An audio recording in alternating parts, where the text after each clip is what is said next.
Assalamualaikum warahmatullahi wabarakatuh. Salam Pramuka. Salam sejahtera untuk kita semua.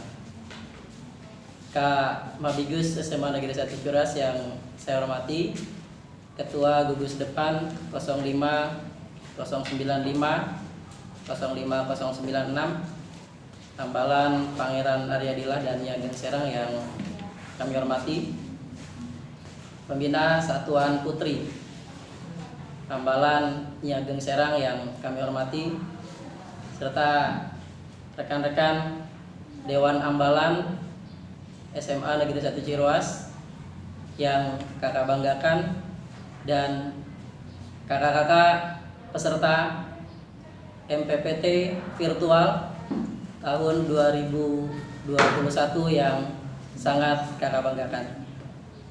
Puji syukur kehadirat Allah Subhanahu wa taala dalam kondisi yang saat ini kita rasakan bersama. Alhamdulillah, kegiatan MPPT virtual bisa terlaksana berkat kerjasama dan koordinasi yang baik antara rekan-rekan panitia, Dewan Ambalan, dan seluruh sivitas akademika yang ada di SMA Negeri 1 Ciroas.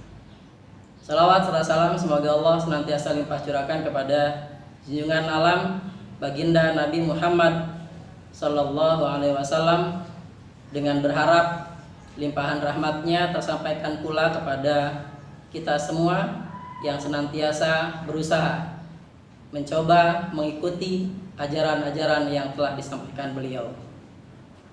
Kakak yang saya banggakan, kali ini kakak-kakak akan disajikan beberapa hal terkait dengan materi yang nanti akan kita gunakan ke depannya dalam organisasi apapun, baik di organisasi kepramukaan ataupun di organisasi di luar kepramukaan.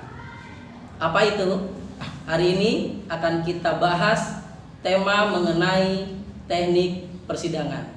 Barangkali kakak-kakak peserta MPPT sudah mengenal dan bahkan sudah mendengar apa itu yang dikatakan sebagai sidang. Karena teknik persidangan bukan hal yang tabu.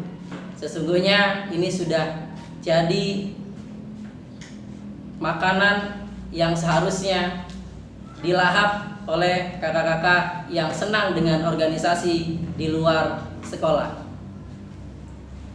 Pertanyaannya, kita harus pahami terlebih dahulu bahwa sidang itu apa?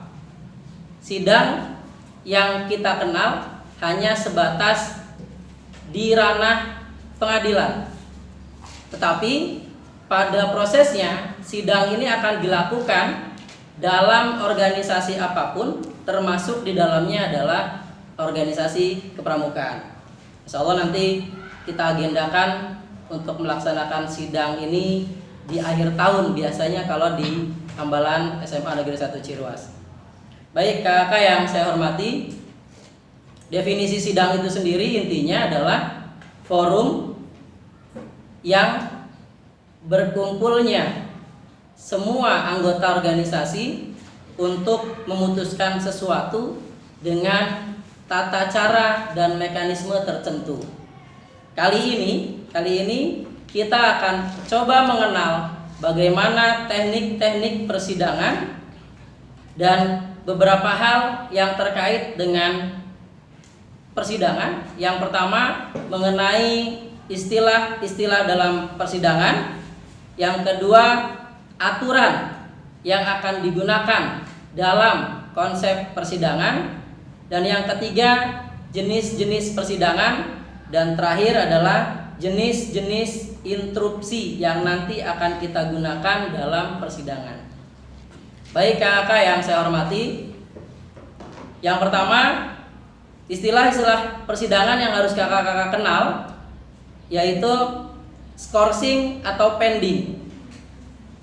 Skorsing atau pending ini bisa dimaknai adalah penundaan persidangan untuk waktu tertentu.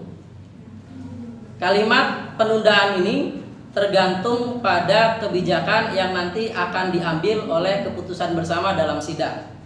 Kemudian yang kedua, istilah yang kedua adalah lobby. Lobby ini adalah bentuk kompromi dalam menyelesaikan perbedaan pendapat yang terjadi pada saat pengambilan keputusan. Yang ketiga, deadlock. Ini dimaknai sebagai keadaan di mana musyawarah tidak menemui titik temu. Ketika ada permasalahan, tidak ada benang merah yang bisa diambil, maka ini dikatakan sebagai deadlock. Yang berikutnya, walkout. Walkout ini adalah peserta sidang keluar tempat persidangan atau keluar dari arena persidangan karena tidak setuju dengan pendapat yang diputuskan oleh hakim atau oleh presidium. Yang selanjutnya ada voting. Voting ini mungkin sudah sering kita kenal sekali, karena voting ini juga sudah mungkin kakak peserta MPPT sudah pernah melaksanakan voting. Dalam bahasa kita, voting adalah pengambilan keputusan berdasarkan suara yang paling banyak. Ini sering kita lakukan. Dan yang terakhir ada yang namanya PK atau peninjauan kembali, yaitu mengulang keputusan atau mereview keputusan yang telah disepakati sebelumnya untuk diadakan pembatalan atau perubahan konsep yang telah disepakati. Baik kakak yang saya hormati dan saya banggakan, itu beberapa hal tentang istilah-istilah yang mungkin ada dalam persidangan. Yang selanjutnya, kita pahami bersama bahwa dalam sidang itu ada yang posisinya sebagai pemimpin sidang atau bisa dikenal juga dia presidium sidang.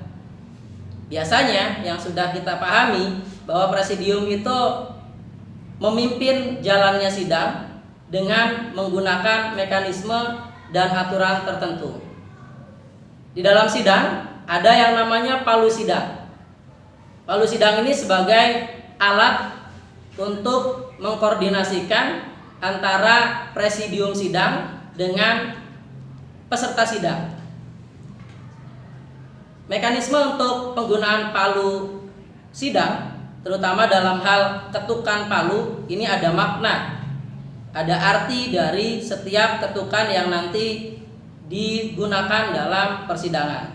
Yang pertama, satu kali ketukan palu itu ada beberapa hal yang bisa dimaknai. Yang pertama, mengesahkan keputusan per poin, ini kita gunakan satu ketukan palu. Yang kedua, menerima dan menyerahkan pimpinan sidang apabila pimpinan sidang akan digantikan oleh pimpinan sidang lainnya. Ini bisa dengan menggunakan satu ketukan palu juga. Dan yang ketiga, memberi peringatan kepada peserta sidang agar tidak gaduh pada saat persidangan. Ini bisa kita gunakan dengan satu kali ketukan. Kemudian selanjutnya juga men-skor atau pending dan mencabut kembali skorsing dalam waktu kurang dari 2 kali 45 menit. Ini bisa kita gunakan satu kali ketukan. Satu kali ketukan, ingat, untuk kurang dari 2 kali 45 menit. Yang terakhir, mencabut kembali atau membatalkan ketukan terdahulu yang dianggap keliru dari hasil PK, peninjauan kembali. Selanjutnya yang 2 kali ketukan, ini untuk men-skorsing atau pending sidang lebih dari 2 kali 45 menit. Jadi apabila dalam pengambilan keputusan masih belum disepakati keputusan yang sama antara peserta sidang satu dengan peserta sidang yang lain, maka diambillah pending atau skorsing yang lebih dari 2 kali 45 menit, maka ini ketukan palunya harus 2 kali ketukan. Selanjutnya yang 3 kali ketukan, ini ada 2 fungsi yang 3 kali ketukan. Yang pertama, membuka atau menutup sidang secara resmi. Jadi sidang akan dibuka oleh presidium atau pimpinan sidang dengan 3 kali ketukan palu. Begitupun dengan menutup persidangan.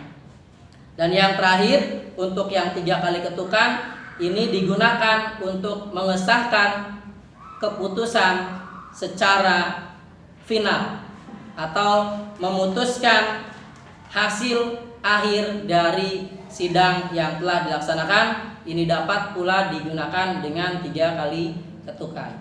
Adapun boleh lebih dari 3 ketukan apabila suasana dan kondisi peserta sidang sudah tidak memungkinkan untuk diam atau untuk mengikuti kegiatan sidang dengan baik dan tertib. Itu perihal untuk aturan ketuk palu sidang. Kemudian beberapa hal yang akan saya informasikan kembali terkait dengan jenis-jenis persidangan.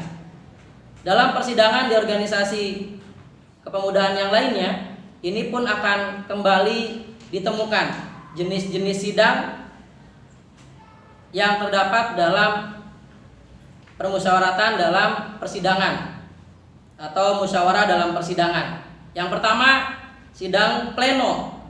Sidang pleno ini adalah sidang yang dihadiri oleh seluruh peserta sidang.